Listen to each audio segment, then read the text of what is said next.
오늘은 신약성경 야고보서 4장입니다. 야고보서 4장 13절에서 17절까지 읽겠습니다.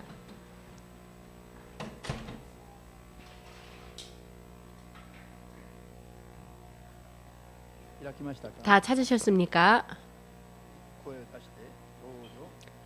들으라. 너희 중에 말하기를 오늘이나 내일이나 우리가 아무 도시에 가서 거기서 1년을 유하며 장사하여 일을 보리라 하는 자들아. 내일 일을 너희가 알지 못하는도다. 너희 생명이 무엇이뇨? 너희는 잠깐 보이다가 없어지는 안개니라. 너희가 도리어 말하기를 주의 뜻이면 우리가 살기도 하고 이것저것을 하리라 할 것이오늘. 이제 너희가 허탄한 자랑을 자랑하니 이러한 자랑은 다 악한 것이라. 이러므로 사람이 선을 행할 줄 알고도 행치 아니하면 죄니라. 아멘. 기도하시겠습니다.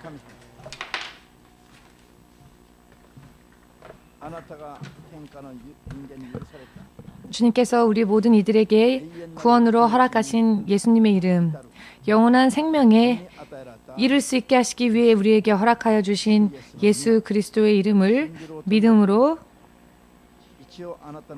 주의 자녀가 되는 이와 같은 자격을 받은 주의 한 사람 한 사람이 이 자리에 이렇게 나와왔습니다. 세상을 떠나 주님의 나라에 들어갈 그 순간까지 우리에게 필요한 모든 믿음과 또한 믿음 생활을 할 수 있도록 도와주시옵고 살아 역사하시며 주의 뜻대로 다스리시는 주님의 자녀다운 삶을 살 수 있도록 이 시간도 종의 입술을 통하여서 말씀하여 주시옵고 모처럼 우리에게 아무런 대가 없이 허락되어진 예수의 이름과 신실하신 약속의 말씀들이 우리 영의 무지함으로 인해 혹은 불신앙으로 인해 받은 약속을 다시 놓치고 마는 일이 절대로 없도록 영적인 귀를 열게 하여 주시옵고 영의 눈을 뜨게 하여 주시옵고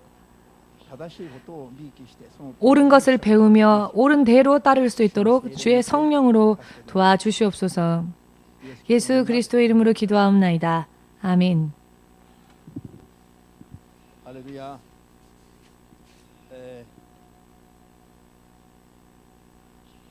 승리합시다. 승리합시다. 승리하지 않으면 안 되죠.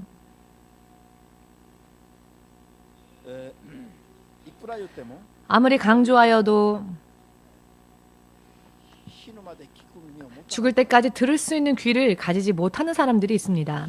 죽을 때까지 교회를 다니는 사람들 중에서도 죽을 때까지 설교를 들어도 죽을 때까지 죽는 그 순간까지 성경을 읽고 있으면서도 진실로 깨닫고 또 따라가야 할 하나님의 말씀을 알지 못한 채 또 멸망으로 치닫는 사람들이 나옵니다. 사람이 예수님을 믿고 하나님의 자녀가 되어 산다고 하는 것은 정말 이해될 수 없는 이야기지만 이 예배를 드리는 동안에 진실로 이해할 수 있게 되고 그리하여 진정한 크리스천, 하나님께서 약속하시고 준비하신 축복을 반드시 받아 누릴 수 있는 그와 같은 크리스천이 되기 위하여 우리가 오늘 이 시간 마음을 다해 예배를 드리겠습니다. 그러면 자 본론의 말씀을 드리겠는데요. 독일 사람 중에 조지 뮬러라고 하는 목사님이 계셨습니다. 이분은 독일 사람이고요. 이 조지 뮬러 목사님은 그 유년기 때에 다른 누군가의 물건을, 돈 같은 것을 자주 훔치는 그런 절도죄를 범했던 그런 사람이었습니다. 유년기에는 사람의 물건을 잘 훔치던 그런 아이였는데요. 이 사람이 후에 정말 위대한 사람으로 거듭나게 됩니다만 오늘은 이 조지 뮬러 목사님의 간증을 나누고자 합니다. 제가 정말 너무나도 좋아하는 간증입니다. 왜냐하면은 이 간증은 정말 크리스천들에게 있어서 중요한 그런 모범이 되는 그런 간증이기 때문입니다. 오늘 이 이야기를 들으셔도 이해할 수 없는 분들이 계실지도 모르지만 이와 같은 이야기들을 이해하지 못하면 죽을 때까지 믿음 생활한다 하여도 결국 허무해질 수 있으니 반드시 구원에 이르기를 원하신다면 반드시 구원받아 하나님의 약속에 그 축복 속에 들어가고자 원하신다면 오늘의 말씀을 잘 들으시고 또 이해하셔야 할 것이며 이 시간 이해되지 않는다 할지라도 후에라도 이 말씀을 이해할 수 있도록 기도하셔서 틀림없이 축복 속에 들어가는 그런 구원받는 크리스찬이 되기 위하여서 정말 우리가 어떻게 해야 할지 나중이라도 구하고 또 깨달아야 할 것입니다. 아멘 되십니까?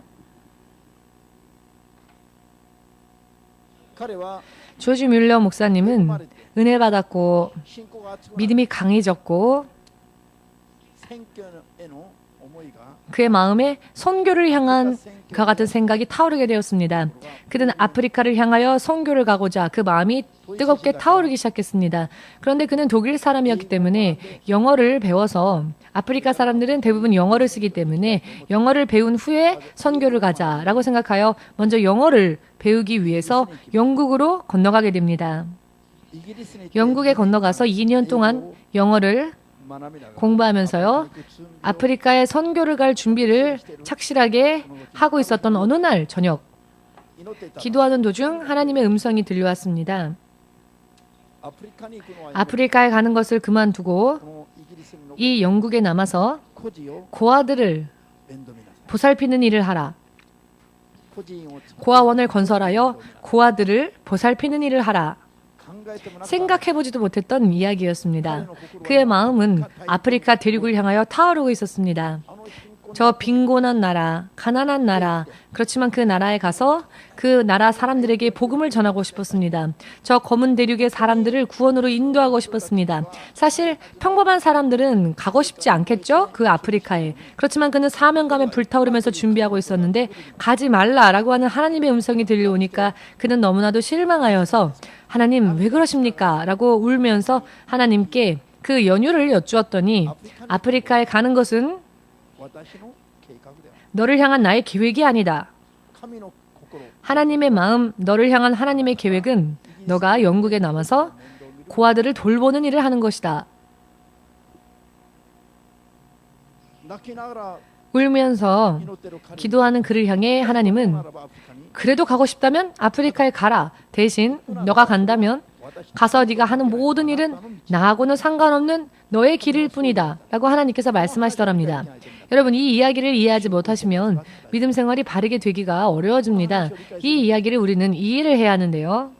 오늘날에도 많은 목사들이 오늘날에도 많은 크리스찬들 하나님의 사람들이 예수님을 믿으면서도 자기의 길을 걷고 있습니다. 자신의 길을 걷고 있죠. 이것을 이해하지 못하고 아무리 말하여도 이해하지 못하고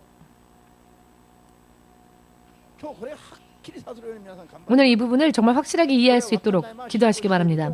이와 같은 부분들을 이해하지 못한 채 믿음 생활을 살면 믿음을 가졌다 할지라도 허무할 수 있기 때문에 예수를 믿는 것의 기본은 무엇일까요?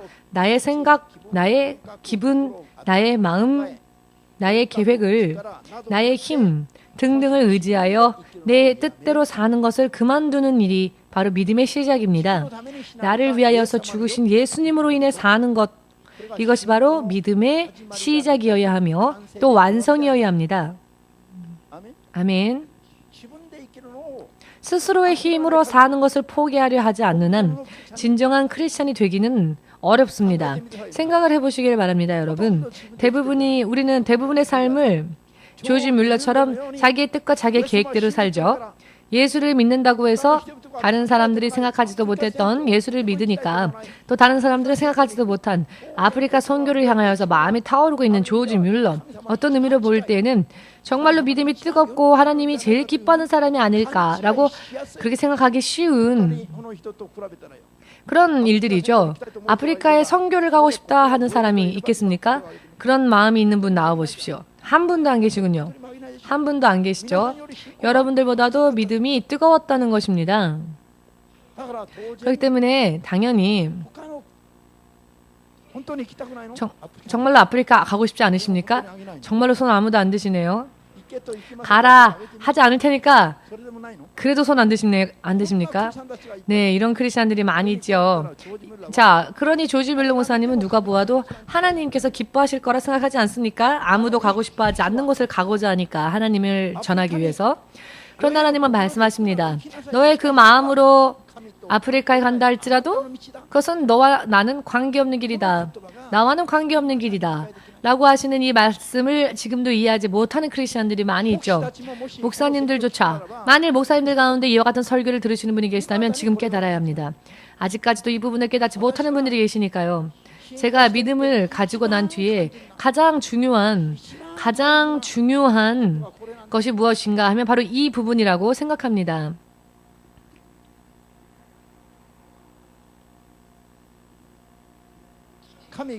하나님께서 조지 뮬러라고 하는 목사님을 향하여 세우신 계획은 아프리카 선교가 아니었다는 것입니다. 영국에서 고아들을 돌보는 일을 하나님은 계획하셨다는 것입니다. 고아들을 하나님의 자녀로서 키우는 일, 양육하는 일, 이것이 조지 뮬러를 향한 하나님의 계획이었습니다. 그렇지만 본인은 하나님의 계획을 알지 못하였죠. 다만 자기는 크리스찬이니까 하나님의 종으로서 선교를 하고 싶다. 선교사가 되어서. 그렇다면 어디를 갈 것이냐? 저 아프리카의 가엾은 사람들에게 가서 복음을 전하자. 사람들 사이에서는 존경받을 만한 정말 훌륭한 그런 생각이죠. 그러니 본인의 마음도 타올랐을 겁니다. 그런데 갑자기 하나님은 그 길을 막으시니까 가고 싶으면 가라. 그것은 너의 자유이다. 그렇지만 그 길을 너가 택하여 간다면 그것은 너가 택한 너의 길일 뿐이다. 하나님으로 인하여 믿음으로 가는 하나님과 더불어 동행하는 믿음의 길은 아니다. 너의 마음대로 걷는 너의 길일 뿐이다. 이 말씀이 이해되지 않으면 우리는 크리스찬이 되기 어렵습니다. 하나님께서 인정하시는 크리스찬이 되기 어렵습니다. 서두부터 확실하게 말씀드리겠지만 여러분 이 부분을 하나님이 왜 이와 같은 말씀하셨는지 이해되십니까? 이것이야말로 믿음이라는 것을 믿으신다면 아멘으로 주님 앞에 영광 돌리시기 바랍니다. 아무도 가고 싶어하지 않는 저 아프리카의 선교 고생하면서 목숨 걸고 저 가엾은 사람들을 구원하기 위하여서 지금 마음을 태우면서 열심히 준비하면서 열심히 영어를 공부하면서 준비하는 이 길이 왜 안 된다고 하시는 겁니까? 만일 사람이 안 된다고 했다면 그런 말을 하는 사람을 나쁘다고 할 것입니다.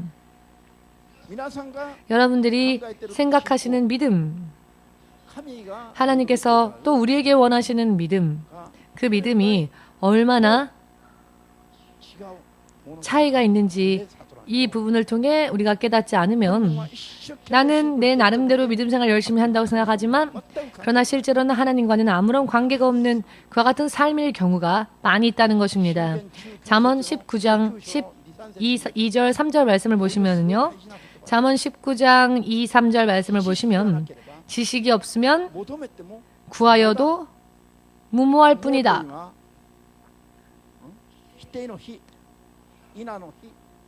예, 무모하다라고 하는 뜻은요. 불모의 땅이라고 하죠. 아무것도 없는 땅이라는 뜻입니다. 지식이라고 하는 것은 세상에 있는 지식을 말씀하시는 것이 아니라 하나님을 아는 지식, 믿음의 바른 지식을 말하는데요. 하나님을 아는 바른 지식이 없으면 그 땅은 불모의 땅, 불모지다 라고 하는 것입니다. 즉 결과가 아무것도 없다라고 하는 거죠. 머리카락 하나조차 나올 수 없는 아무런 소망을 가질 수 없는 사막과 같은 것이다 라는 뜻입니다. 크리스찬들이 바르게 원하지 않으면, 바르게 기도하지 않으면 모든 결과가 사막과 같이 황폐해진다고 하는 겁니다.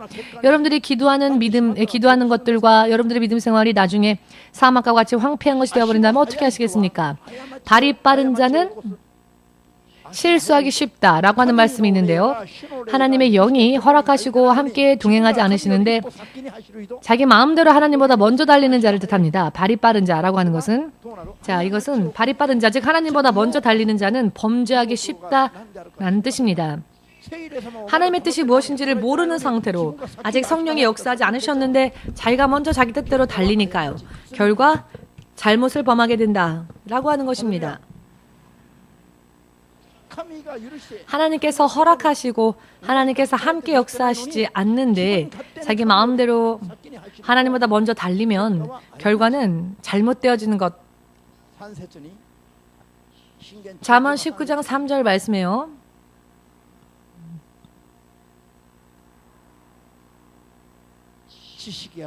지식이 없으면 자신의 계획, 무지, 지식이 없으면 무지한 거랍니다. 하나님을 알지 못하는 그런 사람은 믿지 않는 자와 같답니다. 불신앙과 마찬가지죠.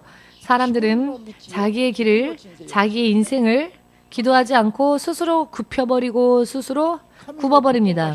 하나님의 뜻을 알지 못한 채 먼저 달리는 자는 자기의 인생, 자기의 길을 스스로 굽혀버리는 자입니다. 그리고 마음으로는 나중이 되어 이런 생각을 하죠. 하나님에 대하여서 분노하고 원망하며 불평하면서 하나님 앞에 불만을 말합니다. 아니, 교회를 다녔는데 내 나름대로 믿음 생활을 했는데 왜 항상 하나님은 나를 축복하지 않으실까 등등. 자기의 잘못된 부분은 깨달으려 하지 않고 결과가 나쁘게 나오면 하나님을 원망합니다. 자기가 택하여 자기가 해놓고 그 결과가 안 좋으면 화난 하나님을 원망한다는 것입니다.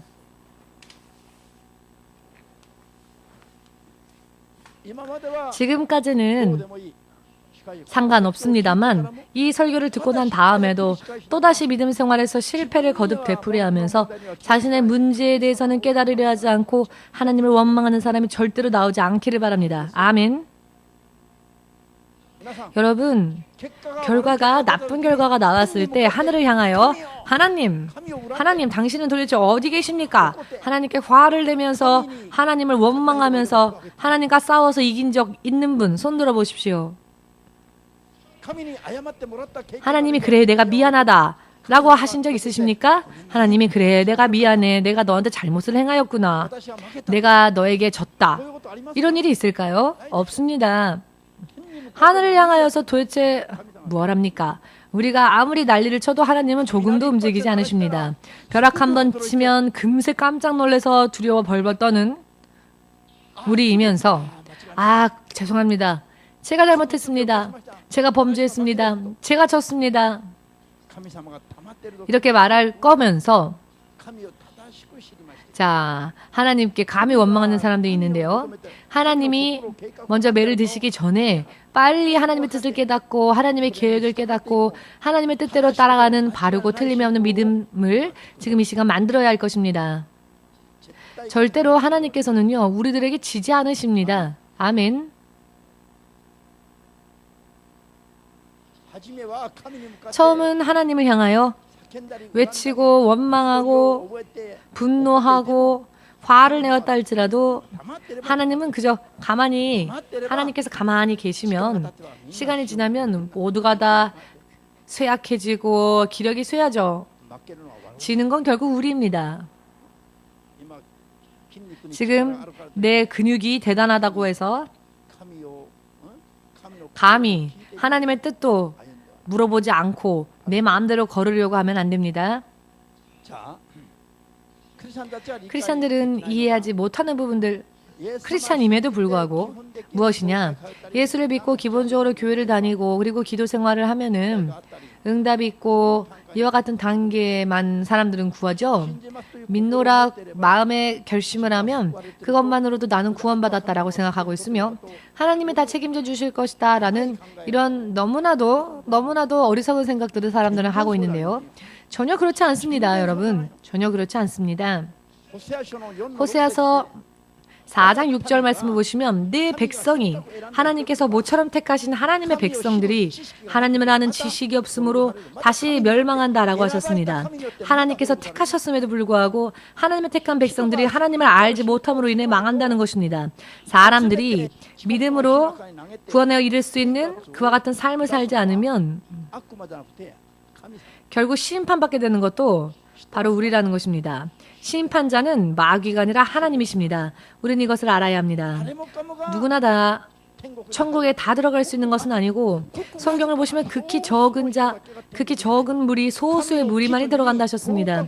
하나님의 기준에 합격한 자만이 천국에 들어간다 하셨습니다. 아멘. 주의 이름을 부르는 사람은 세상에 많이 있지요. 그러나 극히 적은 사람만이 천국에 들어간다는 것입니다. 성령의 능력까지 받고 많은 기적을 행한 사람들 중에서도 천국까지 못하는 사람들이 많이 있습니다. 왜냐? 하나님의 그런 기적이 자신과 함께 하였다 할지라도 정작 본인은 하나님의 뜻대로 살고자 하는 믿음이 없을 경우 결국은 불법을 행하는 죄를 범하게 되어서 자신의 육신의 생각대로 살게 되어버리기 때문입니다. 이와 같은 부분을 깨달으시길 주의 이름으로 축복합니다. 영국에서 선교하여도 혹은 아프리카에서 선교하여도 똑같은 하나님 일이니까 열심히 충성을 다한다면 하나님께서 기뻐하실 것이다, 축복하실 것이다 라고 생각하죠, 사람들은. 그러나 그렇지 않다는 겁니다. 하나님 일이면 뭐든지 다 좋다가 아니라는 거죠. 우리가 예수님을 믿는 그 순간부터 생명의 법칙을 가지고 다스리시는 하나님의 지배하에, 통치하에 우리는 이미 들어가 있는데요. 하나님 통치하시는 분은 하나님이시라는 겁니다. 나의 인생도 다스리시는 분은 하나님이십니다. 지난주 설교 가운데에서 잠시 여러분들에게 말씀을 전했습니다마는 자기의 인생이니까 자기가 자기의 일기를 스스로 써서 쓰지 말라. 하나님께서 그렇게 말씀하셨다였죠. 즉 우리의 모든 앞날을 하나님께서 친히 써주시기를. 일기라고 하는 것은 자신의 비밀스러운 부분, 자기의 극히 사적인 부분 등을 본인이 남겨두는 거죠. 이것을 일기라고 사람들은 생각하는데 그렇지 않답니다. 하나님께서는요. 크리스찬들의 일기는 하나님께서 써주신답니다. 의미를 이해하시겠는지요? 이와 같은 이야기의 의미를 알지 못한 채 크리스찬으로 산다고 하는 것은 이해를 하지 못하니까 그 믿음이 오래갈 수가 없겠죠. 납득이 안 되는데. 자, 오늘의 이 말씀들이 여러분들에게 이해가 되신다면 여러분들은 틀림없는 크리스찬이 될 것입니다. 진정으로 승리하며 반드시 구원에 이르는 크리스찬이 될 수 있습니다. 그렇지만 오늘의 이야기가 죽을 때까지 이해가 되지 않는 사람들을 저는 많이 보아왔습니다. 죽음이 눈앞에까지 다가오고 이런 죄를 회개해야 합니다라고 마지막에 회개로 아무리 인도하여도 그 말씀들을 이해하지 못하여서 결국 회개치 못한 채 자기 나름대로 자기 마음대로 살았던 죄를 가진 채 육신을 떠나는 사람들을 몇 명이나 보았습니다. 나는 그래도 교회 다녔으니까요. 목사님이 이와 같은 것도 죄다라고 하셔도 그것에 대한 의식이 없습니다. 나는 교회도 다녔고 겉으로 보았을 때도 크리스찬이니까 구원에 이르는데 문제가 없다고도 생각하죠. 그러나 그렇지 않다는 겁니다. 하나님이 보시는 기준이 있다는 것이죠. 내 삶을 하나님과 동행하지 않고 내 뜻대로 살았으면서 그로 인해 죄가 남았음에도 불구하고 그것을 회개하지도 않은 채 그 죄가 남아있는데 어찌 천국 갈 수 있으리라 생각하십니까? 왜 크리스찬들은 그런 생각을 할까요? 목회자들이 거기까지밖에 가르치지 않기 때문에 그렇습니다. 이것은 목사들에게 책임이 있습니다. 거짓 목사들은 심판조차 당하지 못한 채, 심판대조차 서지 못한 채 바로 지옥의 연못으로, 지옥의 불못으로 던져진다 하였습니다. 심판조차 받을 수가 없답니다. 왜냐하면 자기 자신뿐만이 아니라 많은 사람들을 잘못된 길로 인도하였기 때문입니다. 결과적으로. 그러니 요한계시록 19장 마지막 절 말씀을 보시면요. 여러분. 자, 거짓 예언자들은 심판도 필요 없다 하셨습니다. 왜 이렇게 하나님은 엄히 다스리실까요? 사람의 다른 이들의 생명을 구원해서 지옥 속으로 떨어뜨리고 마는 그런 책임들이 많기 때문에 그렇습니다. 큽니다. 그런 책임이. 정말로 여러분 예수님을 믿고 천국 가고자 원하십니까? 정말로 원하십니까? 천국에 가는 것이 여러분들의 믿음의 목적이십니까? 돈 버는 게 믿는 목적 아니십니까? 목적. 자, 여러분 웃고 계시는데요. 마음.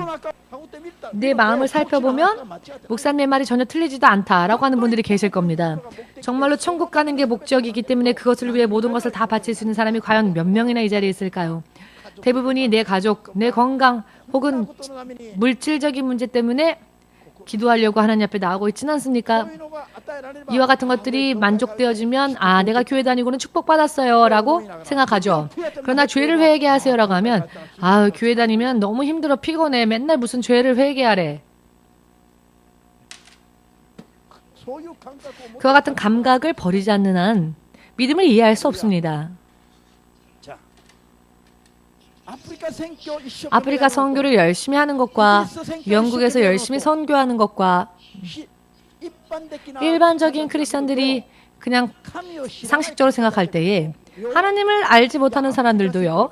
생각해보면 영국에서 고아들을 돌보는 것보다 아프리카에서 선교하는 사람이 더 존경스러워질 수 있습니다. 영국은 그 당시 선진국이었고 평화로운 나라였죠. 선진국이고 살기 좋은 나라에서 아이들을 돌보는 것보다 아프리카에서 고생하면서 선교하는 것이 더 무언가 멋진 크리스찬으로 보이지 않습니까? 다른 사람 눈에는 그렇게 비칠 것입니다. 그러나 하나님을 향한 믿음이 어찌해야 하는지 그것을 모르는 사람들의 생각. 하나님을 향한 믿음은 무언가를 열심히 하는 것보다 뭐든지 열심히 하면 되는 게 아니라 하나님 앞에 나의 모습을 바르게 세우는 일입니다. 어느 쪽이 하나님이시고 어느 쪽이 주님이십니까? 어느 쪽이 들어야 할 자고 어느 쪽이 이끌어야 할 자입니까? 아이가 아버지를, 학생이 선생님을, 국민이 왕을 다스리고 지배하고 이리하라 저리하라 할 수는 없습니다. 선생님이 학생에게 가르치지 학생이 선생님을 지시하는 건 아니죠. 왕이 국민에게 명령을 내리지 국민이 왕에게 명령을 내리는 것은 아닙니다. 우리가 크리스찬이라면 우리의 주님 되시는 예수께서 우리에게 제시해 주시는 그 길을 걸어야 하는 거죠. 이런 관계가 먼저 바르지 않으면 내 몸은 교회를 왔다 갔다 할지라도 그것만으로는 진정한 믿음에 이르렀다라고 말하기 어렵다는 것입니다. 여기서부터 우리는 확실하게 해야 합니다. 여러분들이 믿으시는 예수님은 주님이시며 왕이시며 영원한 생명의 아버지 되십니다. 통치자이시며 다스리시는 분이십니다. 우리가 예수님을 믿는다고 하는 것은 나 자신을 포기하고 내 힘과 지식과 지혜와 능력으로 살기를 포기하고 하나님을 따라가며 하나님을 섬기며 자기 나름대로는 할 수 없는 그런 모든 것을 주님으로 인해 그 결과를 받는 이와 같은 믿음이 바른 믿음입니다. 이렇게 되기를 원하신다면 모든 내가 의지하였었던 세상 힘을 버리고 예수님에게만 집중하고 모든 세상적인 계획을 버리고 예수께 먼저 여쭈어 보고 예수의 지시를 따르는 것, 이것이 믿음의 기본인 것입니다. 아멘. 그리하면 스스로도 책임질 수 없는 영원한 인생까지도 예수께서 책임져 주십니다. 그리고 결과가 나올 때마다 할렐루야, 나의 주, 나의 하나님, 나의 아버지, 당신을 찬양합니다. 이렇게 찬양하지 않을 수가 없는 상상을 초월하는 결과가 우리에게 허락되어집니다. 이것이 믿음으로 사는 길입니다. 할렐루야. 그렇기 때문에 우리가 주가 아니죠. 우리가 우리의 삶의 주가 아니며 우리가 우리의 삶의 신이 아니며 우리가 우리의 삶의 왕이 아니기 때문에 영국 선교권, 미국 선교권, 아프리카 선교권 자기가 정하는 게 아닙니다. 하나님께서 나에게 어떠한 계획을 세우셨는지 하나님의 그 계획을 먼저 여쭈어보고 그 계획이 나에게 제시되어졌을 때 그 하나님의 계획을 따라가는 게 믿음의 시작이라는 것입니다. 아멘. 이것이 굉장히 중요하죠. 종으로 부름받지 않은 자가 저는 목사가 되겠습니다. 이것 또한 안 되는 겁니다. 주의 종이 될 자들은 하나님께서 종으로 세우실 계획을 가진 자, 하나님께서 부르신 자만이 목사가 될 수 있고 전도사가 될 수 있습니다. 부름을 받았는지 안 받는지는 물어보아야죠. 부름을 받은 자는 주의 종으로 응답해야 할 것이며 부름받지도 않았는데 잘났듯이 내가 목회자가 되겠습니다 라고 한다면 그것은 안 되는 거죠. 이 목회자는 직업이 아닙니다. 직업 중에 하나가 아닙니다. 이런 일들이 좋아서 내가 택하는 그런 직업이 아닙니다. 목사의 길, 전도사의 길, 주의 종의 길은 하나님의 택함 받은 자, 하나님의 부르심을 받은 자만이 할 수 있으며 부름받지 못했다면은 하나님이 나를 향하신 어떠한 계획을 세우셨는지를 여쭤보고 그 개인이 하나님의 계획을 따라가는 것이 믿음인 거죠. 하나님께 부름받지도 않았던 사람들을 여로보암은 산당의 제사장으로 세웠습니다. 여로보암과 그의 자손들은 결국 이 일로 인하여 대대로 하나님 앞에 저주를 받았습니다. 부름받지도 않은 자들을 자기 마음대로 제사장으로 세웠기 때문입니다. 결국은 하나님이 주님이 아니라 여로보암이 주가 된 거죠. 하나님이 부르시지도 않았는데 여로보암이 자기 마음대로 제사장으로 세웠으니까 이 일이 결국 여로보암과 그의 자손 대대로 그들의 인생을 저주하는 결과가 되었습니다. 이와 같은 것을 알지 못하면 믿음 생활을 하면서도 죄를 범하게 되어 있습니다. 구하여도 결과가 나오질 않습니다. 아무리 구하여도 머리카락 하나조차 안 나옵니다. 결과는 사막과 같아집니다. 이와 같은 것을 여러분들이 깨달기 위하여서 믿음 생활을 해야 하고요. 성경을 읽어야 합니다. 또 이와 같은 삶을 살기 위해서 설교를 들어야 하는 것입니다. 이와 같은 법칙으로 하나님께서는 모든 세상을 다스리시는데 하나님의 세상을 다스리시는 부분에 대해서는 의미가 없고 그냥 뭐든지 열심히만 하면 되지. 하나님 일이니까 열심히 하면 되지. 그게 충성이 아닙니다. 하나님께서 하라 하신 일을 열심히 한 게 충성이고요. 하나님이 하라 하지도 않았는데 내 마음대로 열심히 한 것은 결국 그것 또한 탐욕이라는 겁니다. 모두 함께 허락되어지지 않은 것, 허락되어진 것, 명령받은 것을 열심히 하는 게 믿음이며 충성이다. 허락되어지지 않은 것, 명령하지 않은 것, 그것을 뜨거운 마음으로 열심히 하는 것은 설사 그것이 하나님의 일이라 할지라도 탐욕의 죄라는 겁니다. 하나님과는 관계가 없는 길이라고 하는 것입니다. 또 다른 우상 숭배와 마찬가지라는 것입니다. 이것을 명확하게 깨달아야 합니다. 조지 밀러 목사님께서 처음에는 하나님의 말씀을 이해할 수 없어 울었습니다. 아프리카 선교를 향하여 그 마음이 불타올랐고 그 일을 위하여서 열심히 준비하고 있는데 가지 말라 하시니까 가고 싶으면 가라. 그러나 그것은 하나님과는 관계없는 너의 길을 네가 걷는 것뿐이다. 하나님과 더불어 동행하여 함께 걷는 하나님의 길이 아니다. 믿음의 길이 아니다. 라는 것입니다.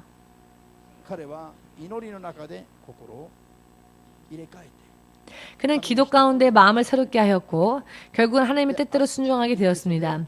그래야 결과적으로 평생 16만 명이라고 하는 고아들을 키웠고요. 이 조지 밀러 목사님이. 그리고 그 고아 16만 명을 총 합해서 16만 명의 고아들을 하나님의 자녀로 길렀습니다. 그는 평생 5만 번의 기도 응답을 받았다라고 하는 간증으로도 유명하죠. 평생 기도하여 5만 번의 응답을 받았다라고 하는 것은 무슨 기도를 하건 대부분의 기도가 다 응답받았다라고 하는 뜻입니다. 왜? 하나님을 따라 하나님의 뜻에 합당하게 구하기 때문에 하나님은 무엇이든지 응답해 주신 것입니다. 그가 70세가 되었을 때 하나님은 세계 선교의 길을 열어주셨고 87살이 되는 순간까지 17년 동안 전 세계를 돌아다니면서 총 300만 명에게 복음을 전하는 선교의 길을 갈 수 있었습니다. 여러분, 이건 여러분들이 그저 말로 들으시니까 그렇구나라고 할지 모르지만 정말 이건 대단한 일입니다. 나중에 70이 되어서 남들은 정년퇴직할 때 70이 되어 17년 동안이나 그가 원했었던 세계 선교를 할 수 있었다는 것입니다. 그는 아프리카에 선교 가기를 원했지만 하나님이 그것을 허락하지 않으셨을 때 그는 그 길을 포기했고 하나님이 말씀하신 대로 영국에서 열심히 고아들을 돌보는 일을 하였더니 70세가 되었을 때 다른 사람들 같으면 은퇴해야 할 시간에 그는 세계 선교로 하나님의 쓰임을 받게 되었고 60몇 개국의 약 300만 명 사람들에게 복음을 전파할 수 있는 자가 되었습니다. 그가 자기 자신을 포기하고 하나님을 섬기기로 결심하고 하나님을 따랐더니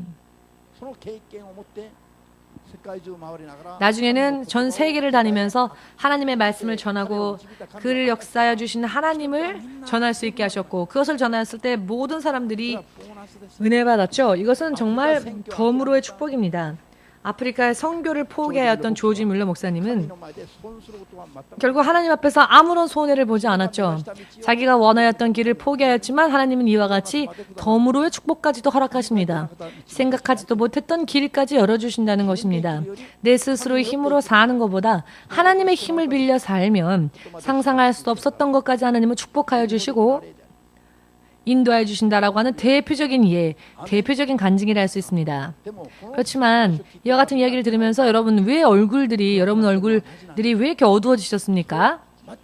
틀림없이 하나님으로 인해 살고 틀림없이 하나님이 책임져 주시는 결과를 누리고 싶지 않으십니까?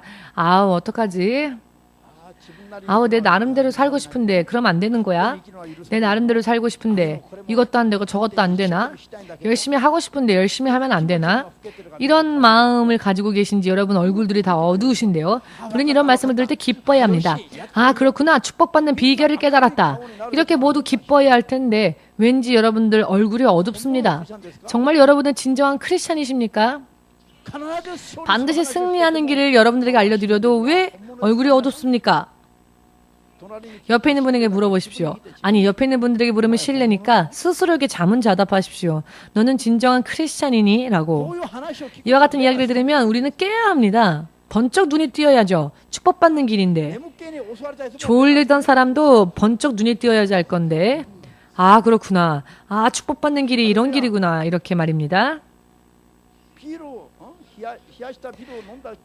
시원한 맥주 한 잔을 마셨을 때보다도 더 속이 후련해져야 하는데 사실 이런 간증을 들으면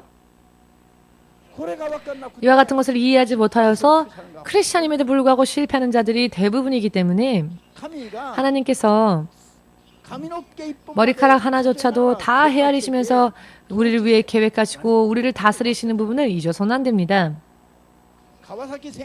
가와사키 선교를 3년 동안 했을 때 어느 날 자고 일어났는데 갑자기 요코하마에 가라라고 하는 음성이 들렸습니다. 가와사키 시약소 앞에서 3년 동안 그 조그만 공원에서 복음을 전하는 전도 집회를 했는데요. 3년 정도 지났을 때 어느 날 새벽 4시에 갑자기 눈이 깼는데 눈이 깨짐과 동시에 요코하마에 가라라고 하는 음성이 들려왔습니다. 지금 가와사키에서 어떤 문제가 일어나고 있는 것도 아니고 3년이나 해서 이제는 다 안정이 되었는데 300명 이상이나 모이는 그런 집회가 되었고 아무 문제 없이 다 하고 있는데 왜 요코하마 가라고 하실까? 하나님께 그래서 사모님한테 이 이야기를 했더니 하나님의 뜻이 그건가? 그럼 언젠간 우리가 요코하마에 가야 할지도 모르겠네? 라고 생각은 했지만 금세 그 부분에 대해서 대처하진 않았습니다. 왜냐하면 가와사키에서 무슨 문제가 일어났던 건 아니었기 때문이지요. 그런데 몇 개월 정도 지났을 때에 항상 목요일날 가와사키 전도 집회를 갔는데요. 여느 때처럼 갔더니 그 가와사키의 야쿠자들이 20-30명 모여와서는 여기서 집회하지 말라고 3년 동안 아무렇지도 않았는데 여기서 집회하지 말라고 난리를 치는 겁니다. 방해하고 회방하고. 물론 이런 일들이 예전에도 다른 곳에서 있었기 때문에 그렇지만 주님께 기도하면 금세 해결되어지고 상대방이 물러갔는데 그 마을의 깡패들이 와서 집회를 방해하는데 아무리 하나님께 기도하여도 기도가 막혀있는 느낌이었습니다. 기도하면 기도할수록 회방이 더 거세지는 겁니다. 아니 왜 이런 일이 벌어질까? 기도하면 기도할수록 방해가 더 심해지는데 도대체 그건 무슨 의미일까? 하나님께서 지금 드리는 기도를 듣고 있지 않고 계신다는 증거죠. 하나님의 기도를 들어주지 않으신다는 증거입니다. 그렇다면 왜 지금 하나님을 위해 복음을 전파하기 위해 가와사키 집회에 왔는데 왜 집회를 방해하는 사람들을 물리쳐달라는 기도를 듣지 않으셨을까? 오히려 저들이 더 방해하게 하시고 왜 하나님은 당신의 종이 기도하는 것을 들으려 하지 않았을까? 문제는 그들이 아니라 바로 우리였던 겁니다. 그날 집회를 결국 할 수 없게 되어서 그대로 돌아왔습니다. 돌아오고 기도를 하였는데요. 성경의 말씀이 미가서 2장 10절 말씀이 주어졌는데요. 일어나라. 그 자리에서 떠나라. 더 이상 하나님은 그곳에 계시지 않는다. 그 장소는 너희가 거해야 할 장소가 아니다. 이미 그 장소는 더러워졌으니 하나님께서 그 장소를 버리셨고 그 장소를 떠나셨으니 너희도 떠나라. 자, 요코하마에 가라 하신 이 한 말씀이 그 전까지 가와사키에서의 집회를 그만두고 요코하마로 옮기라는 명령이었는데 이것은 하나님의 계획이 있었음에도 불구하고 하나님의 음성을 주님이 들려주심에도 불구하고 또 우리는 주저하고 언젠가는 가면 되겠지라고만 막연하게 생각하고 있었던 것입니다. 그래서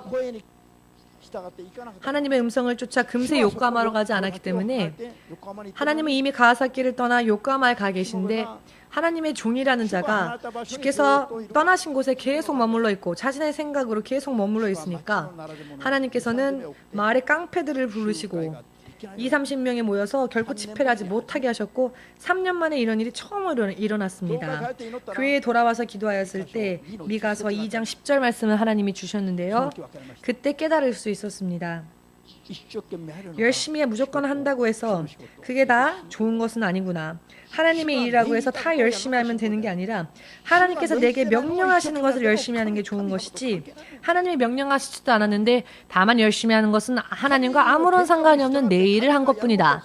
하나님이 계획하시고 하나님이 인도하시는 것으로 함께 따라가 하나님이 명령하시는 것을 행하는 게 바로 하나님의 일이며 그것이 믿음인데, 하나님이 이미 버리신 곳에 나 혼자 열심히 하는 겁니다. 결국 하나님과 아무런 관계가 없는 일을 하는 거죠. 그러니 깡패들이 방해를 하여도 하나님은 기도조차 듣지 않으셨습니다. 아무것도 할 수 없었습니다. 이런 일들이 실제로 일어났습니다. 어느 목사님께서요, 나고야에 계셨던 목사님인데요, 당신이 꿈을 통해 계시를 받았는데 저에게 그 이야기를 하는 겁니다. 제가 꿈을 꾸었는데 신 목사님이 차에서 내려서는 불을 나누어 주었다. 이게 무슨 꿈일까요? 그래서 저는 그 이야기를 들을 때, 저는 이런 이야기들 들을 때마다 항상 들으면서도 마음속으로 기도합니다. 하나님, 어떤 뜻인지 알려주십시오라고 그랬더니 그 꿈의 이야기, 죄송합니다. 그 꿈의 내용이 신 목사님이 물건을 나르다가 신 목사님의 차에 있는 물건을 이 목사님에게 나눠주더랍니다. 이것은 심원성 목사가 하는 노숙자 전도를 그 목사에게도 하라 하는 뜻이다. 그래서 이분이 하나님이 이분에게 주신 것은 나고야에서 노숙자들을 위해 전도 집회를 열라고 하는 것이었습니다. 하나님께 기도하여 해석을 받아 그분에게 전하였더니 노숙자 전도에 대해서는 이분이 전혀 관심이 없었습니다. 하나님이 그것이 바로 그 목사님을 향한 계획이셨는데 전혀 그분에게는 그분은 관심이 없었고, 그분의 마음은 어땠냐면은 인도를 가고 싶었습니다. 인도의 북쪽에 가면은 굉장히 빈곤한 삶을 살고 있는 사람들이 인도에 많이 있답니다. 그들이 항상 생각이 나고 마음이 너무 불타올라서 나고야에서 하나님께서 지시하신 대로 노숙자 선교를 하는 것보다는 인도로 건너가서 빈곤한 자들에게 복음을 전하는 일에 이 목사님이 마음이 잡혔습니다. 그쪽에 더 마음이 타오르기 시작했습니다. 결과적으로 이 목사님께서는 하나님의 계시, 제가 해석한 대로의 하나님의 계시를 따르지 않고요, 본인의 그 마음대로 인도로 건너가셨습니다. 2년 동안 인도를 다니면서 선교를 했는데 결과는 실패로 끝났습니다. 이와 같은 모양으로 일본으로 다시 돌아왔지만 다시 시작하려고 해도 할 때마다 다 무너지고 다 문을 닫게 되어서 마지막에는 전혀 선교를 할 수 없게 되어서 몇 년이 지났을 때 귀국하겠다 라는 전화 한 통으로 이분과는 더 이상 연락이 닿을 수 없게 되었습니다. 일본에서 선교를 하지 못한 채 돌아가실 수밖에 없었습니다. 고국으로. 자, 이와 같은 간증을 들을 때 우리는 정말로 조심해야 합니다. 하나님께서 지시하시면 마귀가요, 그것을 방해합니다. 그때에 하나님께서 하라 하신 것에는 관심이 없고 다른 생각에 마음에 타오를 경우가 많습니다. 그리고 자기는 자기의 믿음에는 문제가 없다라고 생각하는 그런 문제들이 많은데요. 영을 분별할 수 있는 힘, 하나님의 성령을 따라 순종하는 힘이 우리에게 없으면 목사들도 이렇게 속아서 마침내는 실패하고 말게 됩니다. 많이 보았습니다. 많이 보았습니다.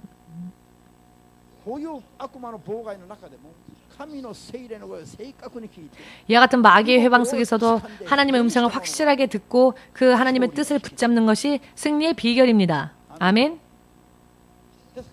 그렇기 때문에 하나님께서 말씀하시기 전에 혹은 말씀하실 때에 하나님보다 먼저 와서 혹은 옆에서 속닥이는 더러운 영들의 이야기를 먼저 듣고 말면 마음이 하나님과는 관계없는 곳으로 달려가게 되고 뜨거워집니다.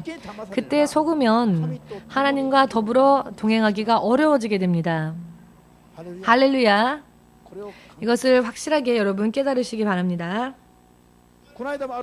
지난번에도 어떤 목사님께서요, 이렇게 하겠습니다라고, 그래서 환영합니다라고 했는데 시간 지났더니 제가 잘못 생각했습니다. 계속 기도했는데 이게 아니라 저거였습니다. 기도해서 성령으로 깨달음을 받은 것을 보고해 봤습니다. 제가 저에게 사과하실 필요는 없습니다. 존중하겠습니다. 성령께 듣고 하나님의 뜻을 깨달아서 그 하나님의 뜻을 따르기 위한 선택에 대해서 제가 무엇라고 말해서는 안 되기 때문에 그 선택을 존중하겠습니다. 왜? 그분이 기도하시고 하나님으로부터 받은 결과였으니까. 아멘. 무슨 일을 하더라도 다 좋은 게 아니라 목사님도 교회도 신자도 여러분 한 사람 한 사람도 하나님의 계획, 하나님의 뜻이 무엇인지를 평소 때 계속 기도하면서 무슨 일이 있을 때마다 계속 기도하면서 하나님의 뜻을 온전히 깨닫고 그 길을 따르는 게 믿음입니다. 항상 이와 같은 일을 해야 하고요. 이와 같은 영적인 습관을 몸에 배게끔 해야 합니다. 그렇게 하지 않으면 대부분의 삶을 우리는 속을 수밖에 없습니다. 어떤 목사님이요. 기자회견 때에 은퇴 후 당신은 어떤 일을 하실 겁니까? 라고 하는 기자회견에 이런 기자들의 질문이 있었는데요. 이분은 굉장히 큰 교회 목사님이신데 이런 기자의 질문을 받았을 때 이 목사님이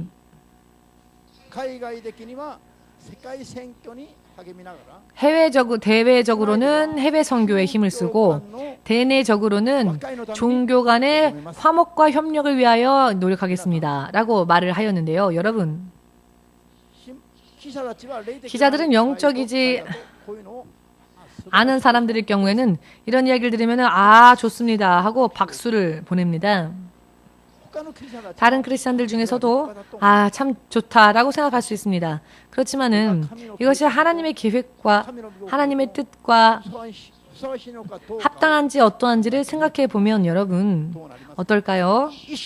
평생 목회를 하여 은퇴하게 된 목사님이 마지막에 천국에 부름받기 전에 무슨 일을 하고 싶으냐면 종교 간의 화목이랍니다.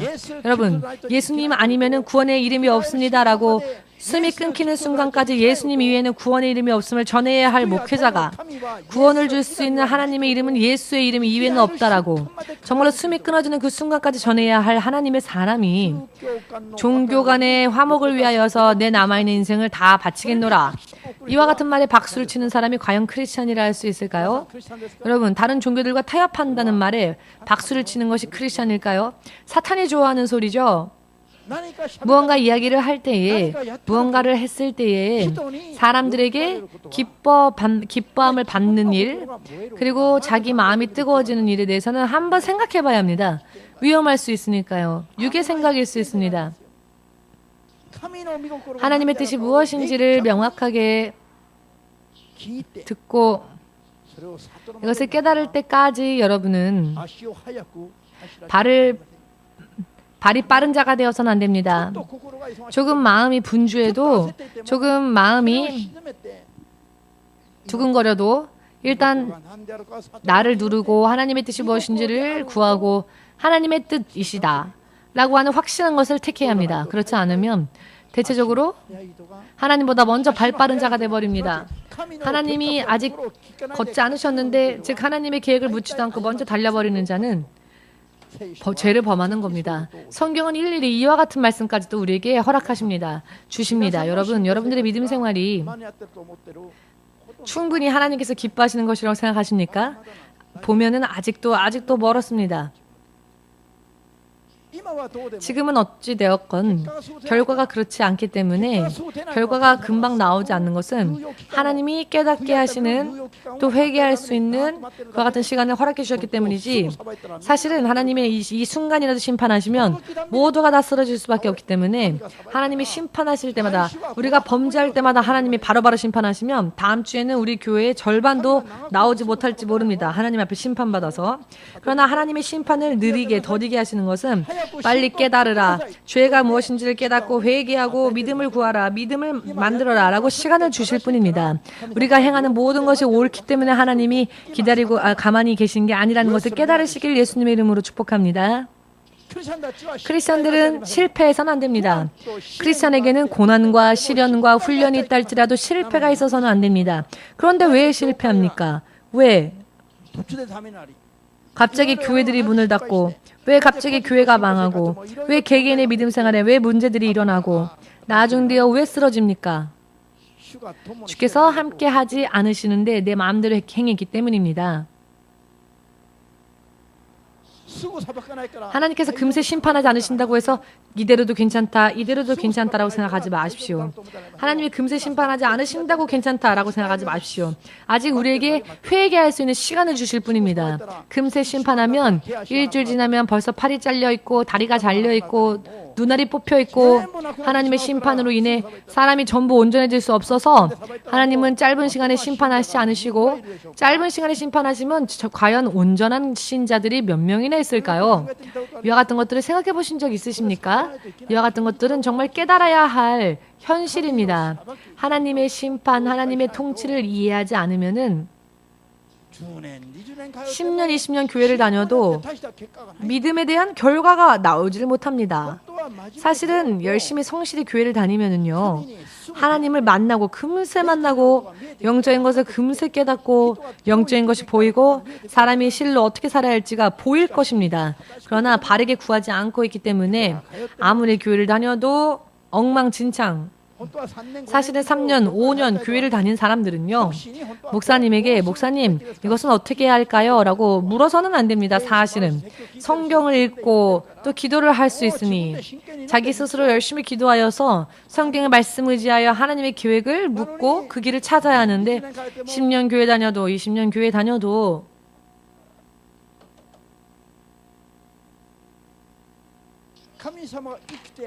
하나님께서 살아 역사하시고 다스리시고 이 나라의 총리 대신이 이 나라를 다스리는 게 아닙니다. 왕이, 대통령이 나라를 다스리는 게 아니라 전 세계를 다스리시는 분은 하나님이십니다. 아멘. 예수님은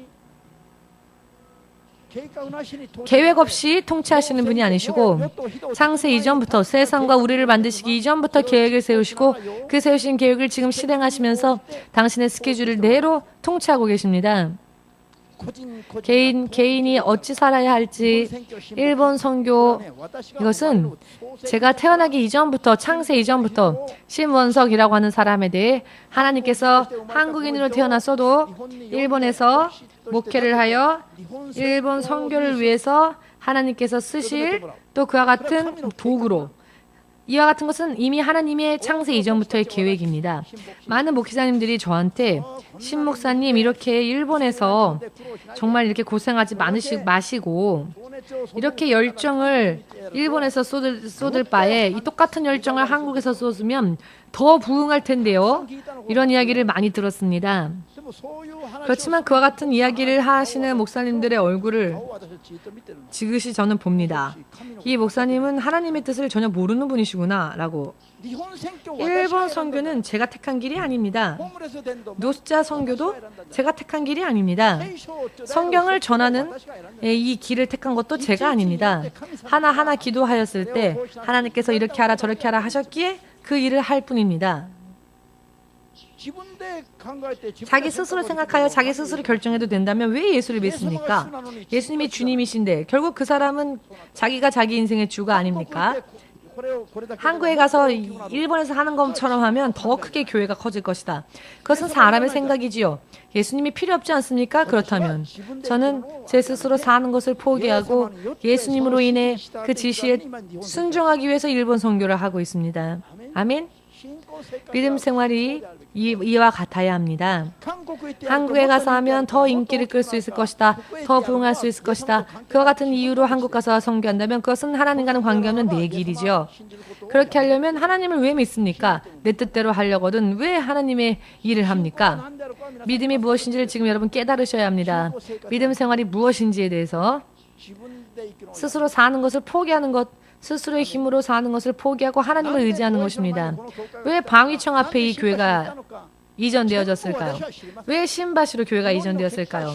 저는 계획하지 않았지만 기도한 결과 하나님이 지시하신 대로 이동했을 뿐이고 그 결과 지금 여기까지 왔습니다. 여기에 오게 된 목적은 우리가 영적인 방위성으로서의 일을 감당케 하시기 위해서입니다. 현실적으로 이것을 우리에게 깨닫게 하시기 위해서 하나님이 이것으로 우리를 인도하셨습니다. 하나님의 그 뜻을 제가 알았을 때 그렇군요. 그럼 따라가겠습니다. 여러분, 이게 믿음이라는 겁니다.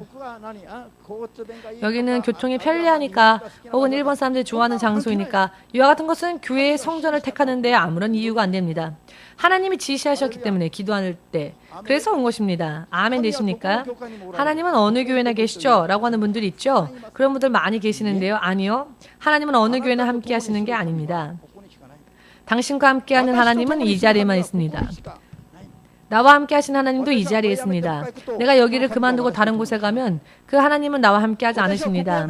내가 여기를 버리고 한국 가면 더 크게 교회를 한다 할지라도 하나님은 나와 함께 하지 않으십니다. 그것은 내 길이니까. 하나님의 길을 내가 걷는 게 아니니까. 여러분들이 부르심을 받았다면 부르심을 받은 바로 그곳에서 믿음 생활을 하여야 합니다. 그때 주님이 여러분과 함께 하십니다. 하나님의 명령하신 것을 듣고 따라야 합니다. 그때 하나님이 여러분을 축복하실 겁니다. 하나님의 명령하지도 않으시고 허락하지도 않으셨는데 내 마음대로 하는 것은 결국 아무리 그것을 열심히 했다 할지라도 하나님과 관계가 없습니다. 아멘 되십니까? 어느 교회이건 다 하나님은 계시지 않습니까?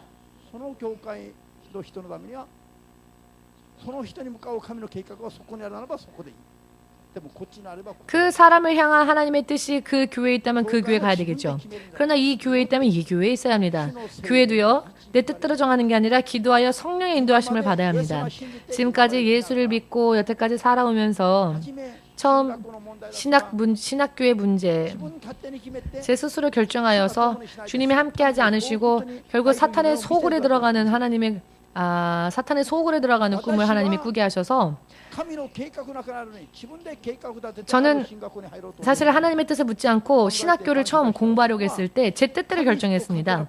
그랬더니 하나님께서 그 신학교는 하나님과 관계가 없는 곳이라고 보여주셨습니다.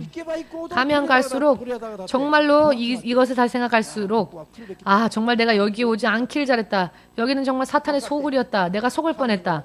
라고 깨달았고요. 결국 예수께서 지시하시는 곳으로 어찌해야 할 것인지를 하나님이 보여주셨고 그때 제가 깨달은 것은 내 뜻대로 정하는 것은 결국 사탄의 자녀들과 다를 바가 없다는 거구나 라는 것. 성경에서는 염소와 양의 비유가 나오는데요. 양은 양의 목자의 소리를 듣습니다. 양은 우리 성도들을 비유하죠. 성도들은 목자이신 예수님의 이야기만 듣습니다. 그러나 염소는요, 염소를 치는 자의 이야기를 듣지 않습니다. 머리를 치켜 세우고 자기가 보고 판단하여 자기가 가고자 하는 곳으로 갑니다. 이게 염소의 특징인데요. 염소는요, 하나님의 보호자 왼쪽으로 갑니다. 이 왼쪽에 상징하는 곳은 지옥입니다. 사탄도 그 지옥으로 간다 하셨습니다. 하나님의 양들은 하나님의 보호자 오른편으로 가는 자들입니다. 마태복음 25장 32절과 41절의 말씀을 믿으시고 염소가 되지 마시고 양이 되어서 하나님을 순종하여 믿음을 지키는 여러분 되시기를 주 예수의 이름으로 축복합니다. 기도하지도 않는 사람이 어떻게 하나님의 뜻을 알 수 있습니까?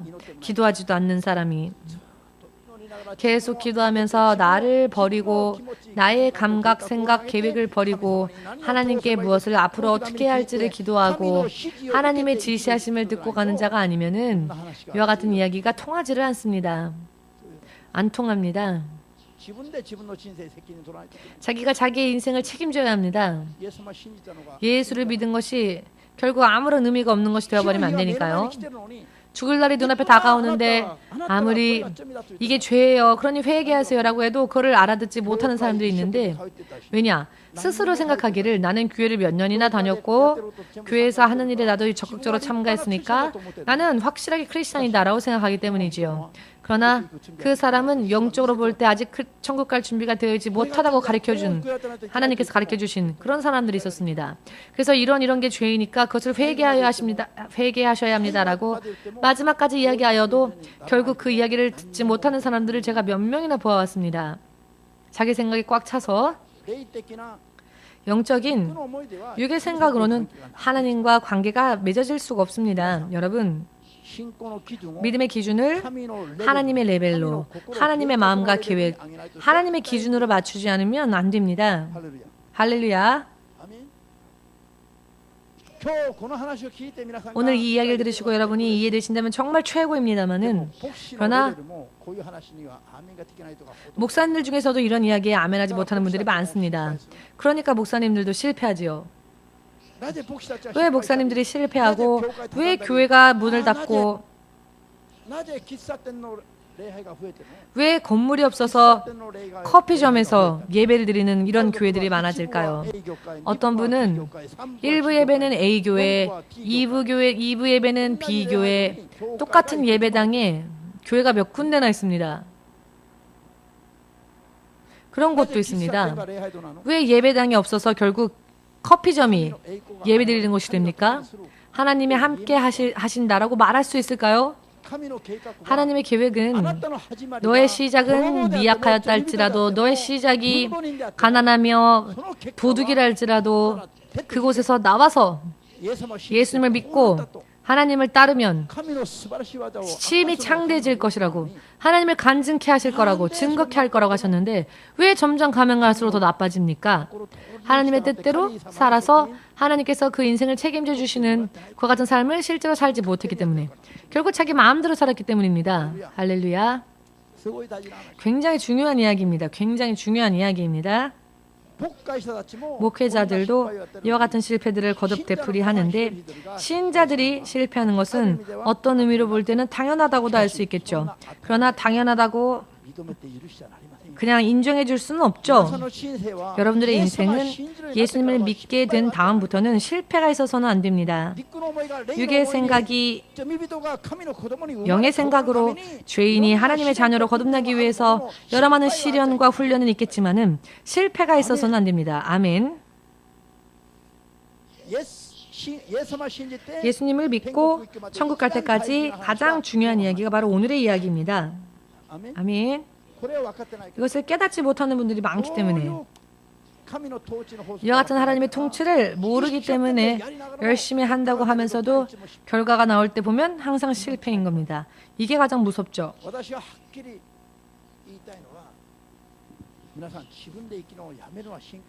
제가 확실하게 말씀드리고 싶은 것은 내 뜻대로 사는 것을 버리는 게 믿음이다. 침례는 무엇입니까? 이것으로 마치겠지만 조금 참으십시오. 침례라고 하는 것은 육신의 더러움을 깨끗게 하기 위해서가 아니라 물속에 내 몸을 담그는 행위는 지금까지 과거의 내 모든 삶을 장사 지내겠습니다 라고 하는 상징입니다.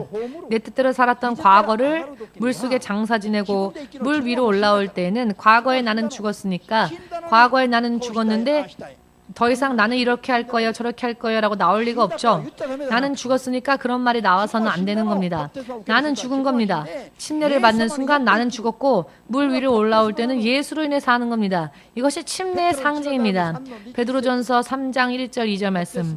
침례. 물이란 무엇입니까? 물. 물의 침례는 무엇입니까? 물의 침례는 무엇입니까? 자기 스스로 사는 것을 버리고 장사 지내버리고 물 위로 올라올 때에는 자기를 포기했으니 나는 죽었고 하나님의 바른 양심, 하나님의 바른 마음, 하나님의 뜻이 무엇인지를 하나하나 믿음으로 구하고 원하면서 사는 것, 그것을 위한 고백의 행위, 그것을 위한 의식, 거듭남의 의식이 바로 침례를 받는 이유입니다. 침례 받았습니까? 하면 몇 년 전에 받았어요 라고 하면서도 자기 마음대로 믿음 생활을 하고 있다면 침례 받은 의미가 없어지는 거죠. 올해 8월 8일 월요일 8월 8일 월요일에 침례를 갈 것입니다. 오음에 있는 강가로 가서요. 오늘 이 말씀의 의미를 확실히 깨달으셔서 침례를 마치 몸의 더러움을 제하기 위해서 하는 것처럼 해서는 안 됩니다. 어떤 사람은 약식 세례에서 머리에 물을 이렇게 튀기는 세례가 있는데요. 머리카락만 젖었는데 그러면 젖어있는 머리카락만 구원받으면 되고 나머지는 옛날처럼 살아있어도 됩니까? 지금처럼의 나는 살아있고 머리카락 몇 개만 다시 그렇게 새롭게 되면 됩니까? 약식 세례라고 하는 그런 세례가 있는데요.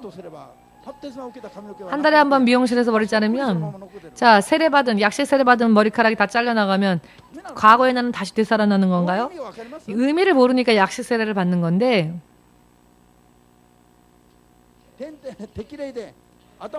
머리만 약식 세례를 해주고 그러면 그 부분을 컷해버리면 결국 아무것도 없죠. 결국은 침례받지 않은 자와 다를 바가 없는 삶을 살고 있습니다. 침례의 의미를 모르면 크리스찬이 아닙니다. 침례란 무엇입니까? 머리에서 발끝까지 그 사람의 육신, 그 사람의 삶의 방식, 삶의 방법을 다 묻고 물 위에서 올라올 때에는 더 이상의 나는 없습니다. 누가 화를 내도 참고 누가 화를 내면 금세 같이 받아치고 이래서는 안 되죠. 아멘. 나는 죽었으니까 8월 8일 날로 이제는 나는 육의 나는 버린다. 육의 나를 장사 지내겠다. 무덤에 가 보십시오. 무덤에 가면 누가 소리 지릅니까? 무덤 속에 있는 사람이 소리 지릅니까? 나는 스시 먹고 싶다. 나는 맥주 마시고 싶다. 무덤 속에 있는 시체가 외친 적 있습니까? 나는 대통령 되고 싶다. 라고. 나는 대학교 가고 싶다. 무덤 속에 있는 자는 외치지 않죠. 왜냐? 죽었으니까. 침례를 받은 자도 과거의 인생 속에서 죽어야 합니다. 과거의 나는 죽어야 합니다.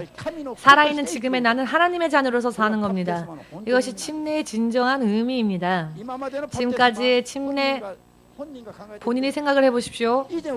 여태까지 받았던 침례가 정말로 침례의 의미를 진실로 행하고 있었는지 생각해 보셔서 올해 8월 8일 제 침례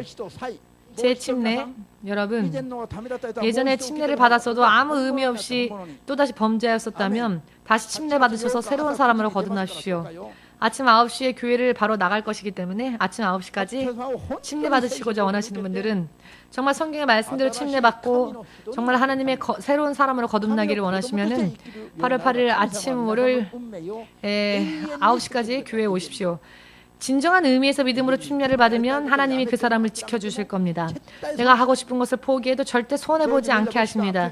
조지 밀러 목사가 자신의 뜻이었던 아프리카 선교를 그만두었더니 그보다 훨씬 더 좋은 것들이 그를 기다리고 있지 않았습니까? 덤으로의 축복까지 받았지요. 손해볼 게 없었습니다.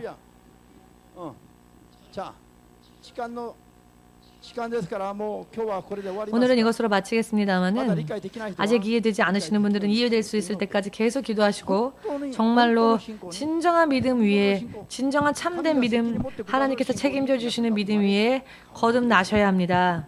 아멘 되십니까? 지금까지 정말 오늘의 말씀을 토대로 하여서 오늘의 말씀을 비추어보아 내가 잘못된 부분이 있었다면 지금 회개하시고 하나님께서 인정하시지 않는 믿음 생활 아무리 해봤자 허무할 뿐이니 빨리 그와 같은 헛된 믿음이 아닌 온전한 믿음이 될 수 있도록 다 함께 기도하겠습니다.